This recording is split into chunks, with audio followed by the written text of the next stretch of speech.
Salve María, vamos a contarles hoy una historia diferente.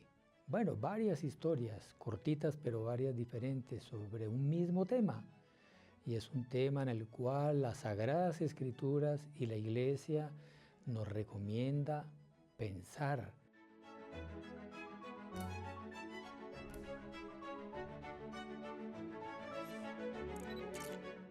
Historias del hermano Francisco.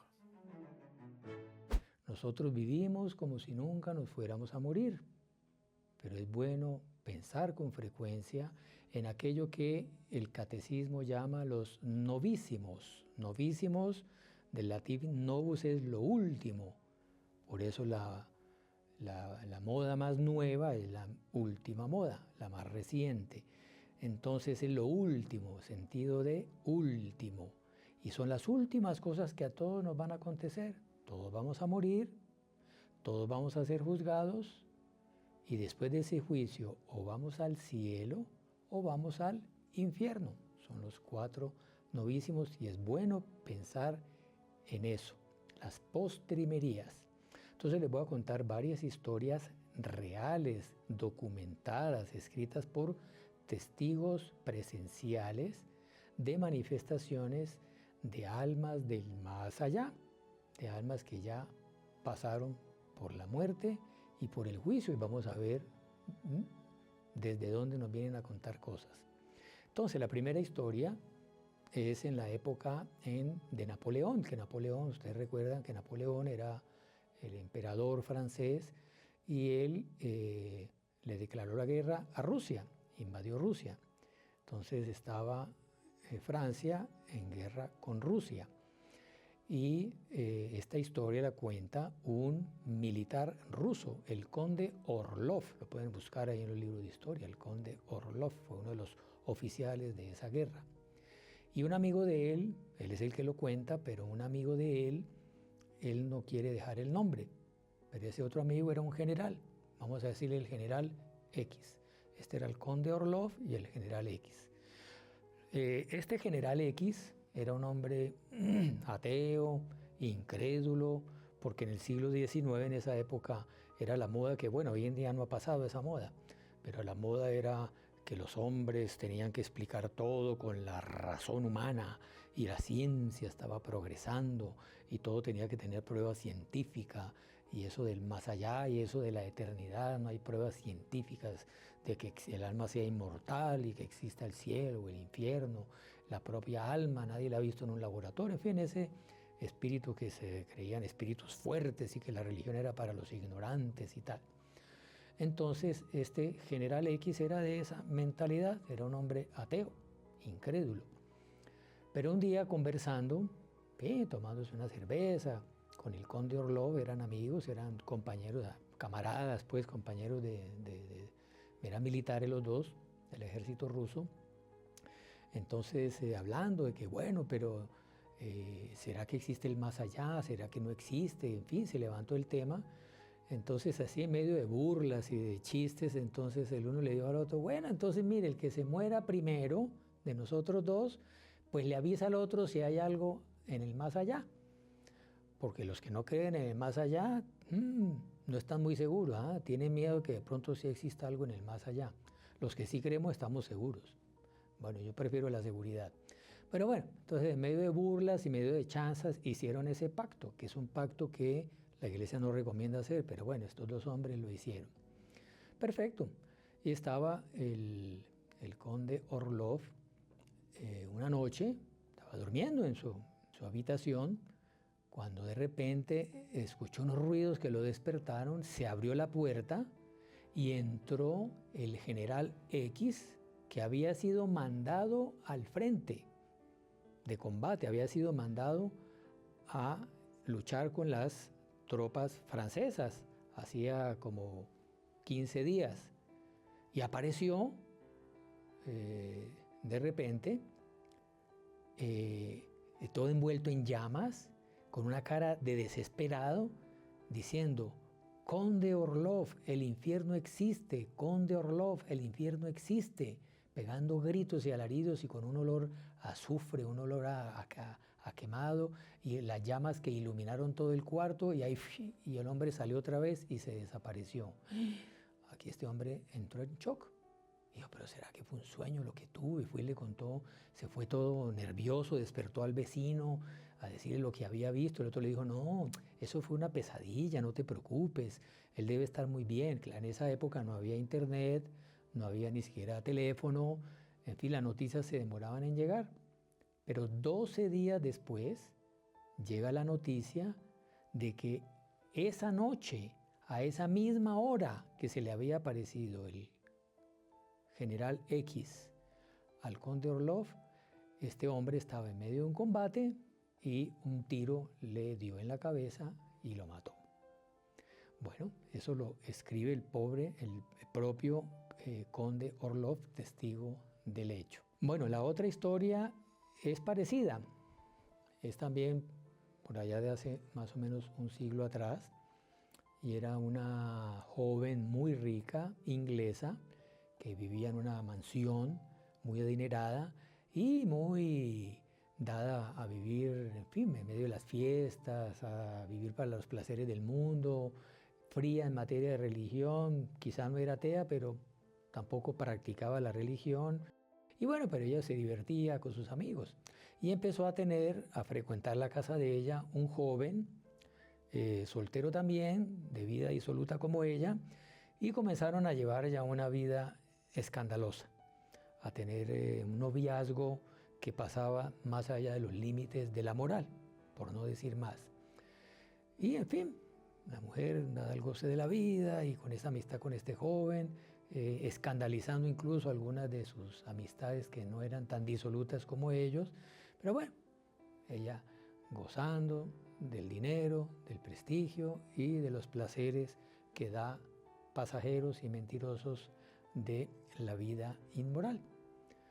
Pero una noche también, curioso que estas cosas habitualmente pasan por la noche, algo parecido que la historia que contamos atrás, de repente ella escucha unos gritos, se despierta y es el joven que le empieza a decir, fulana, me fui para el infierno, cambie de vida para que no venga para acá, cambie de vida para que no venga para acá, y en medio de llamas y todo, y él entró por la puerta de su habitación, vino caminando, se le acercó a la cama así con cara desesperada, con los ojos desorbitados, con una cara de pánico, de desesperación, pegando gritos, y de nuevo salió otra vez por la puerta y abandonó el cuarto. Ahí esta mujer pegó unos alaridos del susto y cayó sin sentido, desmayada. Entonces los sirvientes de la casa, de su mansión, corrieron a ver qué le había pasado. La encuentra desmayada y en fin, la reaniman un poco, le ponen agua, la airean, en fin, al final ella se despierta y le preguntan qué pasó. Entonces ella, así en medio de temblando todavía del miedo, ella cuenta lo que acaba de ver. Y ahí la empleada, una de las empleadas que se había acercado, porque había un olor a quemado, había un olor así muy raro de quemado, entonces, de carne quemada. Entonces ella dijo, pero, y la mujer esta sentía un dolor tremendo en el pulso, en la muñeca. Entonces ahí miró y resulta que tenía un quemonazo aquí en la muñeca. Y luego también notaron que en la alfombra del cuarto de la señora, de la joven, desde la puerta hasta la cama y después de vuelta, quedaron las huellas de los pies del hombre que entró caminando envuelto en llamas y dejó esas marcas ahí.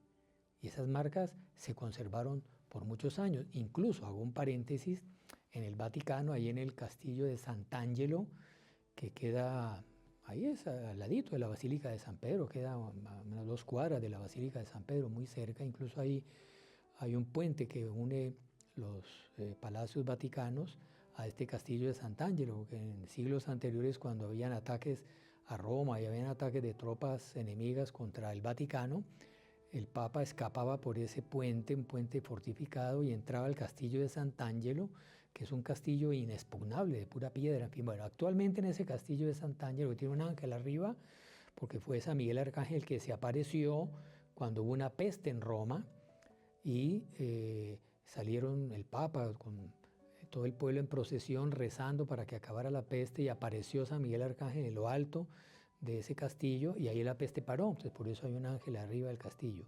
Bueno, ese castillo de Sant'Angelo, para cuando vayan a Roma, allá hay un museo que se llama el Museo del Más Allá, y hay varios de estos elementos, como, en fin, no sé si el de este caso, pero otros casos similares de tapetes con las huellas de almas del purgatorio o de almas condenadas.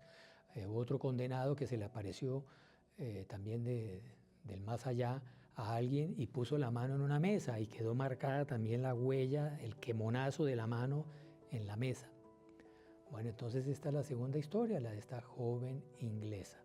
Bueno, esta tercera historia es muy interesante también. Esto aconteció en Roma. Había una residencia para estudiantes que venían a estudiar de fuera de Italia, de fuera de Roma, estudiantes universitarios. Y había una joven que vivía en esa residencia universitaria que llevaba una vida, en fin, enteramente inmoral, era prácticamente una mujer pública. Una vida enteramente desordenada y escandalosa. Y un día, en fin, tuvo una caída, se hirió la mano y al final eso no lo cuidó bien y tuvo una infección. Entonces la llevaron para el hospital y en el hospital, en fin, le hicieron una serie de tratamientos y cosas, pero ya la infección, eso fue en el siglo XIX, la medicina no era tan eficaz como es hoy en día, y no supieron controlar bien la infección en la sangre. Esa infección se le generalizó y al final esta joven murió. Y una compañera de la residencia universitaria estaba en su cuarto, sabía que su amiga estaba en el hospital, pero hacía días que no la veía, no sabía ni siquiera que se había grabado ni nada. Y un día, estando en su cuarto, la compañera de residencia del hospital murió y esta no sabía nada. Murió e inmediatamente, el mismo día, a la misma hora que después se comprobó, igual que los casos anteriores, se le apareció en medio de llamas, con cadenas, pegando gritos, diciendo: el infierno existe, estoy condenada, cuídate de no venir para acá. Y en fin, fue tal el susto con la aparición de esta otra condenada, que esta joven pegó un grito que se oyó también en toda la residencia, y ahí vinieron varios vecinos de otros dormitorios, y vino la dueña de la residencia, que era una señora, la dueña de la residencia, la que dirigía la residencia estudiantil, y vino, y esta joven estaba, pero pegando gritos del susto que había tenido con la aparición de esta condenada, y dando convulsiones y temblando del miedo, en fin, con tal señal, un tal pánico, que esta señora quedó, en fin, muy impresionada con el hecho.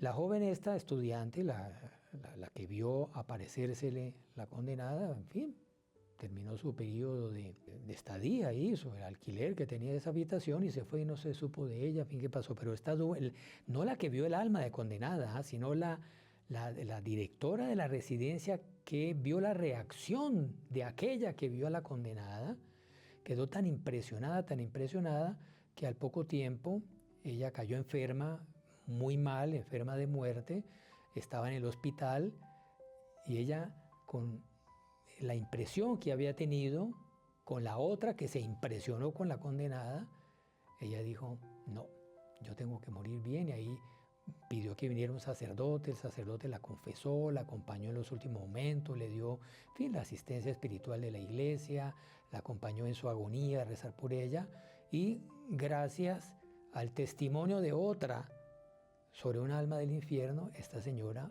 murió bien y se salvó. Entonces sigamos el ejemplo de ella. No esperemos que a nosotros nos pase algo así. Pensemos con más frecuencia en que vamos a morir y no sabemos cuándo.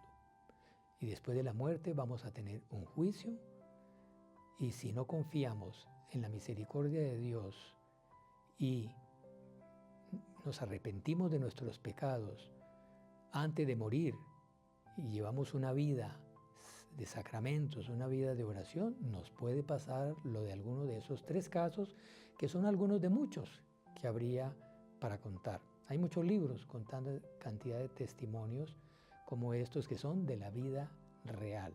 Entonces recuerda, piensa en las últimas cosas, en los novísimos, en las postrimerías. Postre viene de ahí, lo último que uno se come en una comida es el postre. Lo que va a venir al final de nuestra existencia, la muerte, el juicio, el infierno y la gloria. Piensa en los novísimos y no pecarás eternamente, no te condenarás. Salve María. Si no se quiere perder ninguno de nuestros videos, suscríbase a nuestro canal, active la campanita y no se olvide de compartirlo con sus conocidos.